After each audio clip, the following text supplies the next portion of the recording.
Assalamualaikum warahmatullahi wabarakatuh. Perkenalkan, nama saya Estika Irunisa sebagai moderator di tugas kali ini. Tidak perlu menunda waktu untuk kelompok 1, waktu dan layar saya persilakan. Oke. Assalamualaikum warahmatullahi wabarakatuh.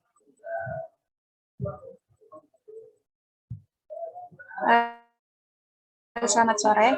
Kami dari kelompok 1 ingin mempresentasikan hasil kerja kami yang berjudul Vertebrata Air Filum Porifera. Di sini kami akan menjelaskan tentang kelas kalkarya. Vertebrata air filum porifera. Kelompok 1, kelas kalkarea, aquacultur KB. Baik, dari kelompok 1, kita ada Aurin Novia Ramadhani, Fadila Novia Ramadhani, Umi Maratus Solihah, Neo Cindy Lucia Nadea, Estika Irunisa, Sirin Zahra Bazlin, Ahmad Ivan Pranaya Irawan, Baby Adi Surya Saputra, Nadia Mazia Tur Rizky, Cynthia A, Widya Mati, Lumban Batu, Anjali Putri Puspitasari, Stefanus Bondan Wijaya, Bagas Terga Ramadan, Arif Febri Handana, Fitria Damayanti, dan Muhammad Abzario Gailan S. Selanjutnya, apa itu kalkarya? Jadi kalkarya dalam Latin yaitu artinya kapur atau calcis spongiae yang dalam bahasa Latin calci itu kapur dan spongia itu spons. Memiliki rangka yang tersusun dari kalsium karbonat. Tubuhnya kebanyakan berwarna pucat dengan seperti vas bunga, dompet, kendi, atau silinder. Tinggi tubuh kurang dari 10 cm. Struktur tubuh ada yang memiliki saluran air askonoid, sikonoid, atau leukonoid. Kalkarya hidup di laut dangkal. Contohnya sikon, kaltina, Leucadasa lacifera. Kalkarya ini memiliki spikula dari zat kapur dan hidup di laut yang dangkal. Kalkarya merupakan spons yang hidup di laut. Spons ini memiliki rangka spikula dari zat kapur yang tidak terdiferensiasi menjadi megaspheroid dan mikrospheroid. Bentuk spons ini bervariasi dari bentuk yang menyerupai vas dengan simetri radial hingga bentuk koloni yang membentuk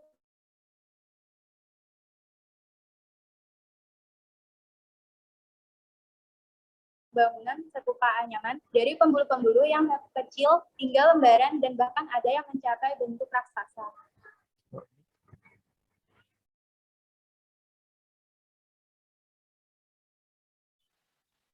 Kalkarya merupakan spons yang hidup di laut. Spons ini memiliki kerangka spikula dari zat kapur yang tidak terdiferensiasi menjadi megasclerus dan microsclerus. Bentuk spons ini variasi bentuk yang menyerupai vas dengan simetri radial hingga bentuk-bentuk koloni yang membentuk bangunan serupa anyaman dari pembuluh-pembuluh yang kecil hingga lembaran dan bahkan ada yang capai bentuk raksasa. Sikon ciliatum. Sikon ciliatum merupakan spesies spons yang tergolong dalam kelas kalkarya. Spesies ini juga merupakan anggota dari filum Porifera, Subregnum Parazoa, dan Regnum Animalia. Nama ilmiah spesies ini pertama kali diterbitkan pada tahun 1780 oleh Fabricius. Seperti spons pada umumnya, spesies ini mempunyai tubuh yang berpori dan permukaan yang keras seperti batu.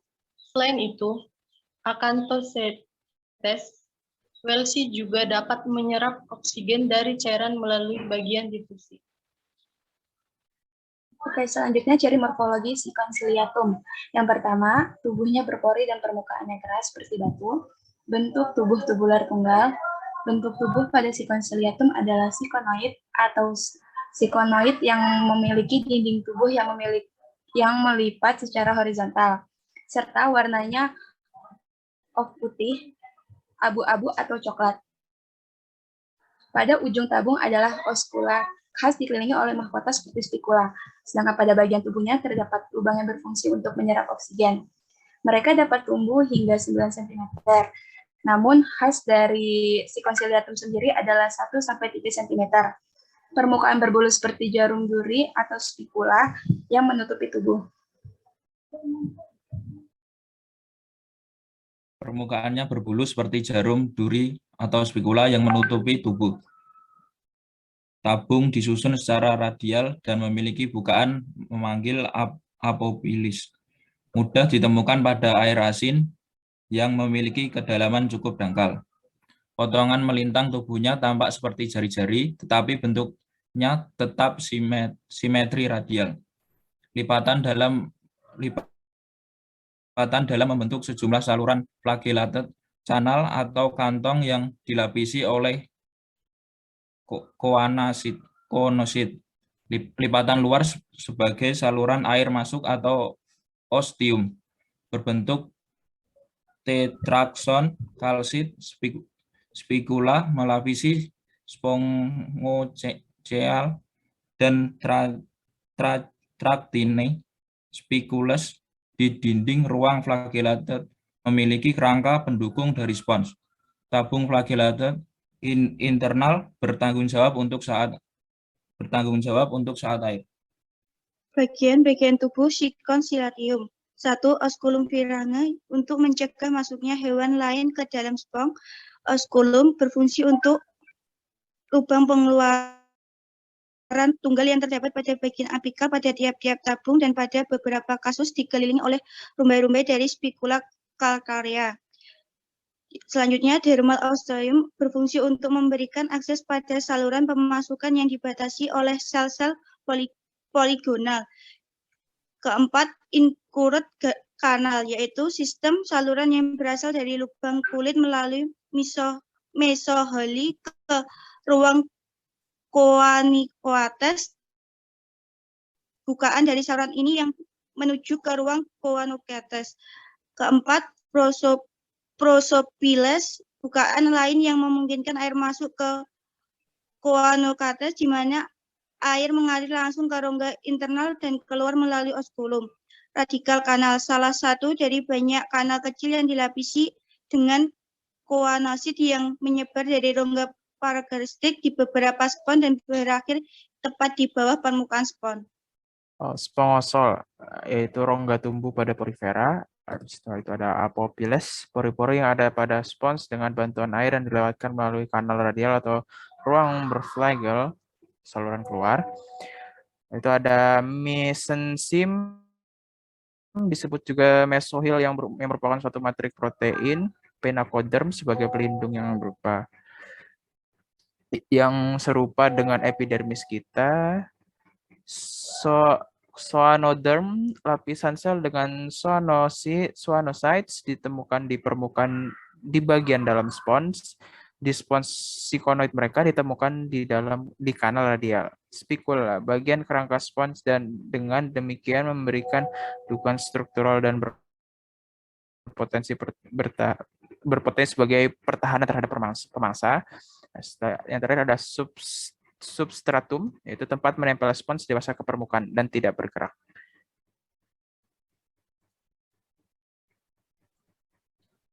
Tampak dalam melalui mikroskop. Ada beberapa ruangan, yaitu ada ruangan choanosit yang berfungsi mengalirkan air, menangkap dan mencerna bahan makanan. Ada ruangan dermal memberikan akses pada saluran pemasukan yang dibatasi oleh sel-sel poligonal. Ada prosopiles, bukan lain yang memungkinkan air masuk ke schwannocytes, dari mana air mengalir langsung ke rongga internal dan keluar melalui osculum. Apopile, pori-pori yang ada pada spons dengan bantuan air yang dilewatkan melalui kanal radial atau ruang berflagel, dalam kurung saluran keluar. Dan terakhir, spongosol adalah rongga tubuh. Spongosol adalah rongga tumbuh pada porifera. Jenis serangka Sikonsilatum. Sikonsilatum adalah spons kalkarea yang merupakan spons dengan kerangka kalsium. Spikul primordial dibentuk dalam rongga antar dalam kelompok sclerosis. Rongga ini berisi materi organik yang enshades yang spekul tumbuh tapi tidak untuk menentukan sifat morf mineral, magnesium, kalsit, atau orientasi kristalografi dari spekul tersebut. Ujung setiap roy spekul tumbuh duduk di kap padat dalam sitoplasma dari sklerosit bersangkutan. Kedua ujung monason awalnya dimasukkan ke dalam cangkir setiap padat sinar memanja membran sklerosit sekitar ujung jadi invaginated dan membentuk sistem ruang konvergen yang mungkin menunjukkan aktivitas sekretori tinggi di wilayah itu. Pertumbuhan spikul melibatkan pemindahan dan perluasan selubung organik oleh spikul pembesaran sepenuhnya terbentuk spikula yang terkena mesohil menjadi dikelilingi oleh fibrin kolagen. Namun, fibrin ini sama sekali tidak berkaitan dengan proses deposisi mineral dan tidak pernah ditemukan dalam kalsit spikul.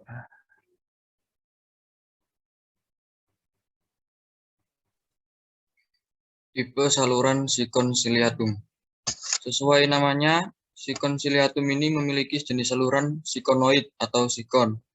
Sikonoid memiliki dinding tubuh yang melipat secara horizontal, sehingga potongan melintang tubuhnya tampak seperti jari-jari, tetapi bentuknya tetap simetri radial. Lipat belah dalam membentuk sejumlah saluran berflagela atau flagellated kanal atau kantong yang dilapisi oleh koanosit, sedangkan lipatan luar sebagai saluran air masuk atau ostium.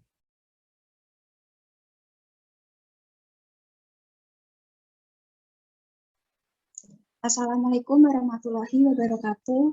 Perkenalkan kami dari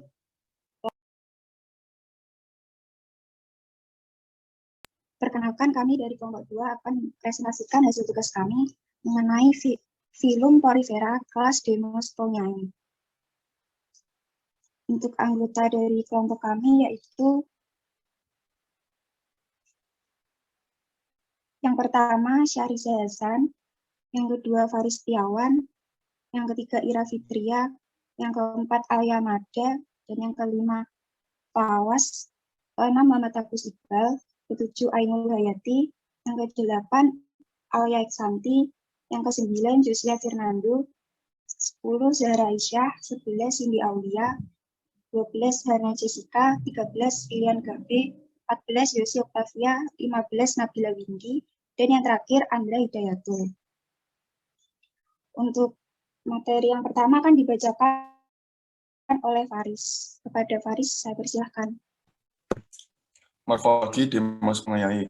Kingdom, hewan, filum porifera, kelas Demospongiae.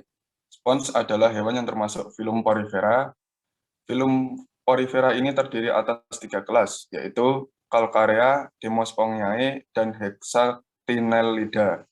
Kelas Demospongiae mencakup sekitar 4.750 spesies dalam 10 ordo.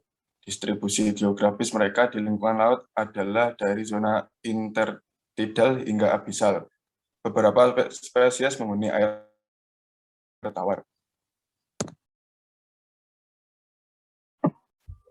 Kelas Demospongiae berbentuk masif, berwarna cerah dengan sistem saluran yang rumit, dan saluran ini dihubungkan dengan kamar-kamar bercambuk kecil yang bundar. Spikulanya ada yang terdiri dari silikat, serat spongin seperti Dictyoceratida, Dendroceratida, dan Pheromida. Umumnya, spons kelas Demospongiae memiliki bentuk tubuh sangat bervariasi, yaitu ada yang menyerupai kipas, batang, trompet, dan lainnya. Hewan ini sebagian membentuk koloni yang sering tampak tidak teratur, sehingga tampak sebagai tumbuhan. Warna spons tersebut sebagian dipengaruhi oleh fotosintesis mikrosimbionnya.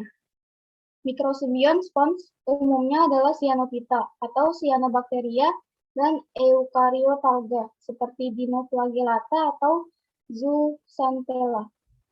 Umumnya, spons cenderung memiliki morfologi yang berbeda jika hidup pada 2 lingkungan yang berbeda. berakibat sifat, jenis mikroorganisme, dan jumlah sendian yang dapat dilakukan berbeda. Faktor seperti nutrien, arus laut, tingkat cemaran pada laut, tempat perkembangbiakan, jenis cemaran, dan identitas ancaman terhadap kehidupan spons diduga sebagai penyebab perbedaan tersebut. Bagian tubuh kelas Demospongiae, yang pertama ada osculum, yang kedua ada dinding spons, yang ketiga sel amoeboid, lalu pori, lalu sel epidermal dan spikula, terdapat juga flagellum atau sebagai sel leher atau kuanosit. Terdapat juga skeletal fiber, central cavity, kuanocyte, aliran air, dan amoebosit.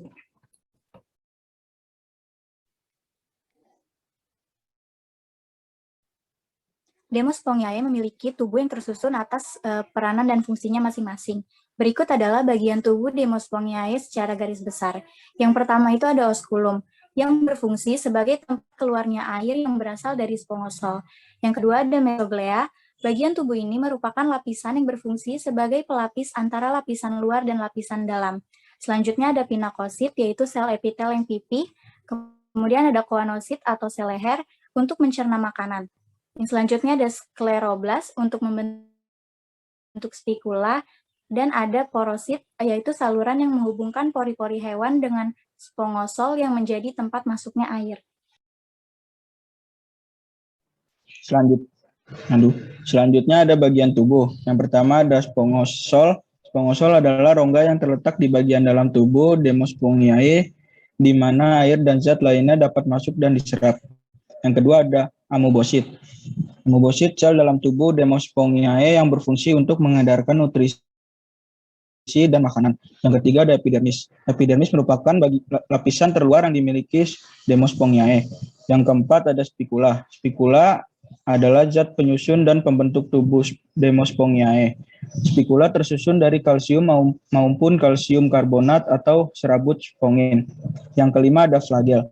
Flagel ada hampir di seluruh spesies dari kelas hewan ini, di mana flagel berguna sebagai alat gerak koanosit. Koanosit sendiri ialah sel yang melapisi spongosol dan berfungsi sebagai alat untuk mencerna makanan. Selanjutnya, rangka Demospongiae. Next. Rangka atau kerangka merupakan sistem penyokong organisme. Sistem penyokong ini bertindak sebagai bingkai tubuh yang tegar.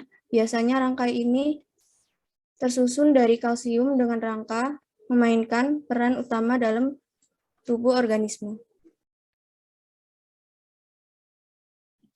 Kerangka Demospongiae. Demospongiae mempunyai kerangka yang terbuat dari spikula yang mengandung silikon, serat spongin, atau juga bisa dikombinasikan dari keduanya.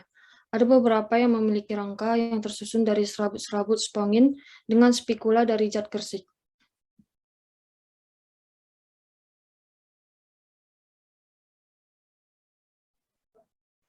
Selanjutnya tipe saluran kelas Demospongiae.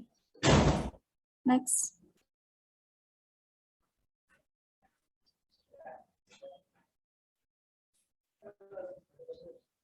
Seluruh Demospongiae memiliki saluran air tipe leukonoid. Beberapa bentuk primitif tidak memiliki rangka saluran air yang ada pada spons ini berupa leukonoid. Leukonoid merupakan tipe saluran air di mana lubang-lubang ostiumnya dihubungkan dengan saluran yang bercabang-cabang ke rongga yang sudah tidak berhubungan langsung dengan spongosol. Dalam jenis saluran air leukonoid, lapisan koanosit dari saluran radial mengevakuasi ke banyak kamar kecil yang mengulangi proses yang sama untuk menimbulkan sekelompok kamar kecil yang ditandai. Dalam banyak kasus pori-pori, kulit terbuka ke ruang subdermal. Ruang subdermal dan kanal inguran mengarah ke ruang prosofil. Ruang-ruang ini terbuka oleh apopil ke kanal eskuren yang membentuk tabung besar. Yang terbesar mengarah ke osculum. Beberapa gradasi jenis saluran air leukonoid terlihat pada porifera. Ciri-ciri leukonoid. Yang pertama, badan sangat tebal, mengandung banyak saluran. Yang kedua, kamar berflagellum terbagi menjadi banyak kamar berbentuk bundar. Yang ketiga, sistem saluran lebih kompleks. Dan yang keempat, spikula langsing atau monoakson. Tipe leukonoid dibedakan menjadi 3. Yang pertama yakni sistem leukonoid uripil sederhana, yaitu air, ostium, saluran incure, prosotil, kamar berflagellum, aprofil eskuren, spongosul, lalu osculum. Yang kedua, saluran ikuren, prosotil kamar berflagellum, aprofil, saluran eskuren, spongosol, lalu osculum. Yang ketiga ada sistem ostium incumen, prosot, kamar berflagellum eskuren, saluran apodus, lalu osculum. Sekian materi dari kelompok 2, kurang lebihnya mohon maaf. Wassalamualaikum. Mohon izin untuk share screen ya. Iya.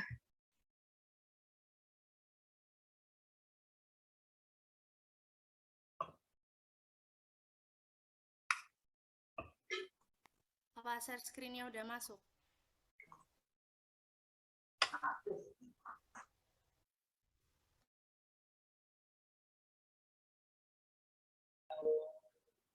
Assalamualaikum warahmatullahi wabarakatuh. Shalom, Om Swastiastu, Namo Buddhaya, Salam Kebajikan, Salam Sejahtera, selamat sore untuk teman-teman Pasca semua. Di sini saya akan memimpin caranya penyampaian materi dari kelompok 3, yaitu kelas teks Sakti Nelida dari film Porifera.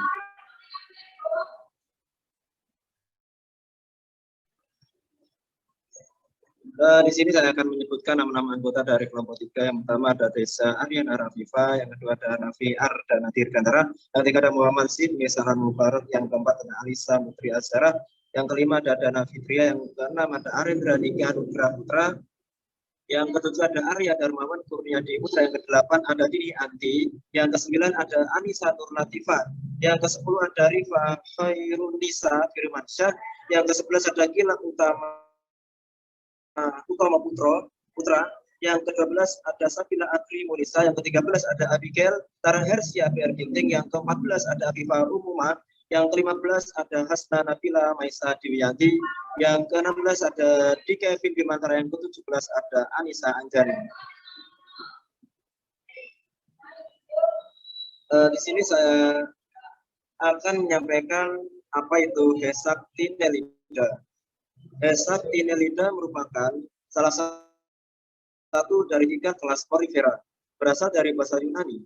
Hesakti Nelida atau Dialospongiae memiliki arti yang merujuk kepada ciri fisiknya.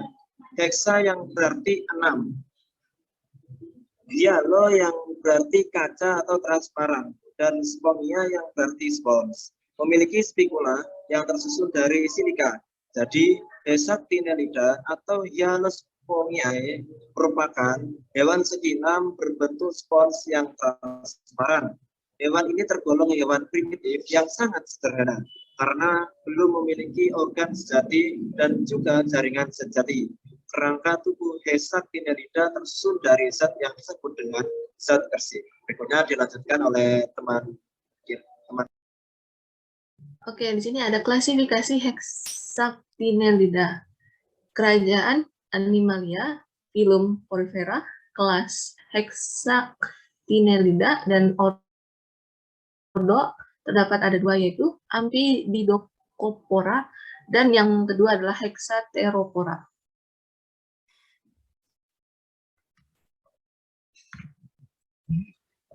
Selanjutnya Amphidiscopora. Spesies dari Amphidiscopora ini memiliki ciri khas, yaitu spikula amphidis. Contoh spesies dari ordo ini adalah Hyalonema sp. Selanjutnya ada Hexateropora. Klasifikasi pada spesies dari ordo ini memiliki ciri khas berupa spikulanya yang memiliki jumlah cabang 6. Contohnya adalah Euplectella, Asprel.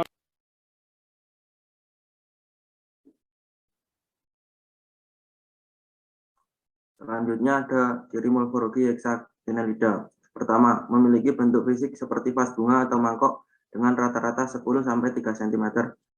Kedua, semua spons kaca tegak dan memiliki struktur khusus di pangkalan mereka untuk memegang teguh pada dasar laut. Ketiga, kebanyakan tampaknya luar menjadi radial simetris, mereka biasanya silinder, tetapi bisa juga berbentuk cangkir, guci, berbentuk atau bercabang. Keempat, hidupnya soliter di laut di kedalaman 200 sampai 1000 meter. Kelima, memiliki tipe saluran sikonoid, yaitu merupakan tipe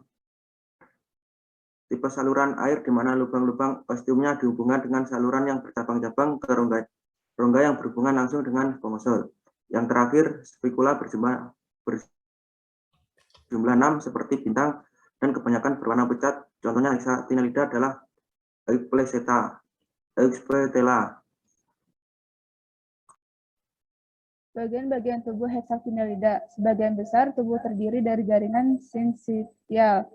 Daerah luas dari sitoplasma berinti banyak. Karakteristik sel-sel epidermis spons lain tidak ada, digantikan oleh jaring sinsitial amobosits yang melaluinya spikula menembus dan spons ini tidak memiliki kemampuan kontraksi.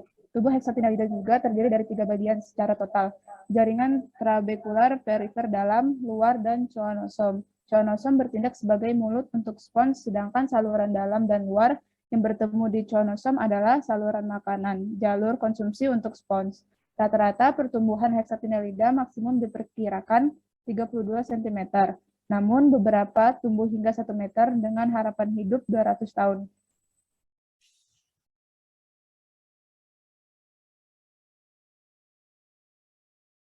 Bagian-bagian tubuh hexatinellida. Salah satu kemampuan hexatinellida memiliki sistem unik untuk menghantarkan impuls listrik dengan kecepatan ke seluruh tubuh, memungkinkan merespon rangsangan eksternal dengan cepat. Spons kaca seperti keranjang bunga Venus memiliki serat yang memanjang keluar seperti mahkota terbalik di dasar kerangkanya. Serat-serat ini memiliki panjang 50 sampai 175 mm, 2 hingga 6,9 inci dan setebal rambut manusia. Struktur tubuh dari hexatinellida secara umum adalah zat kersik merupakan zat penyusun kerangka tubuh hexatinellida. Struktur tubuhnya bersifat dipablastik, yaitu tubuh yang tersusun dari 2 lapisan sel tunas. Lapisan luarnya tersusun dari porosit dan mesoklea yang di dalamnya terkandung amoebosit.